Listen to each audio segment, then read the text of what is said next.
তোমাকে চিনতে পেরেছি, তুমি আমাকে আবার ধোঁকা দেওয়ার চেষ্টা করছো। সেটা হচ্ছে তুমি আমাকে আমার এলমে বাঁচিয়েছে বলে আমার ভিতরে এলমের ফখর ঢুকাইয়া দিচ্ছ। আমি আমার এলমের দ্বারা বাঁচি নাই, আমি আমার যোগ্যতার কারণে বাঁচি নাই, আমার জ্ঞানে আমাকে বাঁচাই নাই, আমাকে বাঁচিয়েছেন আমার প্রভু লা ইলাহা ইল্লাল্লাহ। জোরে বলেন সুবহানাল্লাহ, আরো জোরে বলেন। আমি চিনেছি তুমি ইবলিস। দেখেন, আমি বলতে চাচ্ছি গাউসে আজম আব্দুল কাদের জিলানী, ওনাকে পর্যন্ত কি করতেছে? শয়তানে ডিস্টার্ব।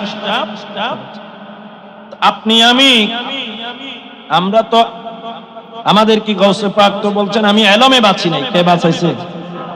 আরো জোরে বলেন না। আমরা যেই নিয়ামত পেয়েছি এই নিয়ামতকে কদরদানি করতে, কদর বুঝতে হবে। কারণ শয়তান সবসময় পেছনে কি আছে? লেগে আছে। শয়তানের পদাঙ্ক কোন অনুসরণ করা যাবে না। গাউসে আজম দস্তগীর রাদিয়াল্লাহু তাআলা আনহুকে পর্যন্ত শয়তান ধোঁকা দেওয়ার চেষ্টা করেছে। আমি আপনি কি? আপনারা তো জানেন হুজুর গাউসে আজম বড় পীর আব্দুল কাদের জিলানী রাদিয়াল্লাহু তাআলা আনহু একদিন নামাজের জন্য ওযু করছিলেন। ওযুর সময় হঠাৎ উপরের দিকে আকাশের উপর থেকে একজন ডাক দিচ্ছে, আয় আব্দুল কাদের, আমি তোমার খোদা, আমি তোমার রব, তোমার ইবাদতে আমি খুশি হয়ে গেছি, আজকের থেকে তুমি আর ইবাদত না করলেও চলবে, তোমার ইবাদতের উপরে আমি খুশি হয়ে গেছি, আমি তোমাকে ভবিষ্যতের ইবাদত কি করে দিয়েছি? মাফ করে দিয়েছি। আবার গাউসে আজম আব্দুল কাদের জিলানী উনি উপরের দিকে তাকালেন, তাকিয়ে দেখতেছেন আকাশের উপরে কি এক বিশাল সিংহাসন দেখা যাচ্ছে। সেই সিংহাসন থেকে এই আওয়াজ আসতেছে। বড় পীর আব্দুল কাদের জিলানী বলেন, আমি চিনে ফেলেছি তুমি কে, আমি চিনেছি তোমাকে তাড়ানোর জন্য আমার কাছে অস্ত্র আছে। আস্তাগফিরুল্লাহ রাব্বি মিন কুল্লি যামবিন ওয়া আতুবু ইলাইহি, আউযু বিল্লাহি মিনাশ শাইতানির রাজিম। এটা বলার সাথে সাথে ওই সিংহাসন মুহূর্তের মধ্যে তছনছ হয়ে ভেঙে গেল, সেটা হাওয়ার মধ্যে মিশে গেল। আবার আওয়াজ আসতেছে, আয় আব্দুল কাদের, আমি অনেকবার তোমাকে ধোঁকায় ফেলার চেষ্টা করেছি, কিন্তু আমি এবারও অনেক ভালোভাবে চেষ্টা করেছি, সক্ষম হই নাই। তোমার এলম তোমাকে রক্ষা করেছে। জোরে বলেন নাউজুবিল্লাহ, সুবহানাল্লাহ বলেন। আমার গাউসে আজম আব্দুল কাদের জিলানী বড় পীর, তিনি বলছেন, আমি এবারও তোমাকে চিনতে পেরেছি, তুমি আমাকে আবার ধোঁকা দেওয়ার চেষ্টা করছো। সেটা হচ্ছে তুমি আমাকে আমার এলমে বাঁচিয়েছে বলে আমার ভিতরে এলমের ফখর ঢুকাইয়া দিচ্ছ।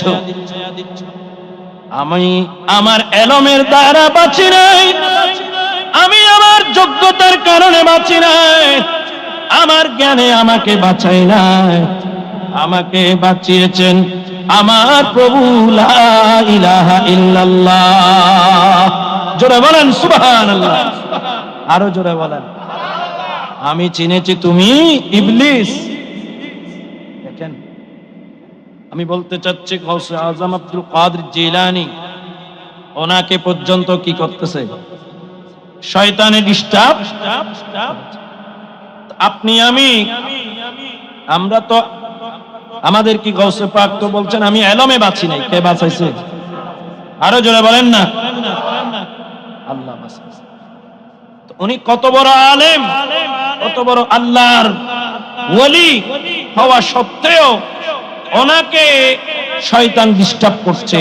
আর আমাকে আপনাকে প্রতিনিয়ত কতবার না ডিস্টার্ব করতেছে, কতবার না আমাকে আপনাকে ফখর ঢুকাই দিচ্ছে, অহংকার ঢুকাই দিয়া আমাকে আপনাকে ইবাদত থেকে, আল্লাহর সিরাতুল মুস্তাকিম থেকে, আল্লাহর রাস্তা থেকে দূরে সরিয়ে দিচ্ছে। আমরা কি চিনতে পারতেছি? এই জন্য আমাদের একজন ইমাম দরকার থাকে, একজন পীর দরকার থাকে, মুর্শিদ দরকার থাকে। এই জন্য হযরত আলী রাদিয়াল্লাহু তাআলা বলেছেন, যার কোনো পীর নাই তার পীর হচ্ছে সেই শয়তান। পীর ছাড়া কেউ নাই। যার কাছে ওলি আল্লাহ পীর নেই, পীর মুর্শিদ ওলি আল্লাহকে যে বানায় নাই, তো তারও একটা পীর আছে, সেটাকে। কারণ শয়তান যে ডিস্টার্ব করে মানুষকে, সেখান থেকে বাঁচার জন্য একজন হক্কানি, ওই যে দূরদৃষ্টি সম্পন্ন, বেলায়েত সম্পন্ন একজন মর্দে কামেলের আশ্রয়ে থাকতে হয়। জোরে বলেন না সুবহানাল্লাহ। আমি দীর্ঘায়িত আর করছি না, আমার আলোচনা এখানে শেষ করছি। আল্লাহ আমাদেরকে হুজুর কিবলা যা ওয়াজিফা দিয়েছেন, যা সবাব দিয়েছেন, যা নসিহত করেছেন, সেগুলো আমরা জীবনের মধ্যে সম্পাদন করে সেই রঙে আমাদের জীবনকে রাঙিয়ে শয়তানের ধোঁকা থেকে বেঁচে ঈমান নিয়ে যাতে দুনিয়া থেকে যেতে পারি, সেই ধরনের আমল করার তৌফিক দান করুন, সেই ধরনের আকীদা বিশ্বাসের উপর থাকার তৌফিক দান করুন। আমিন। ওয়া আখির দাওয়ানা আলহামদুলিল্লাহি রাব্বিল আলামিন।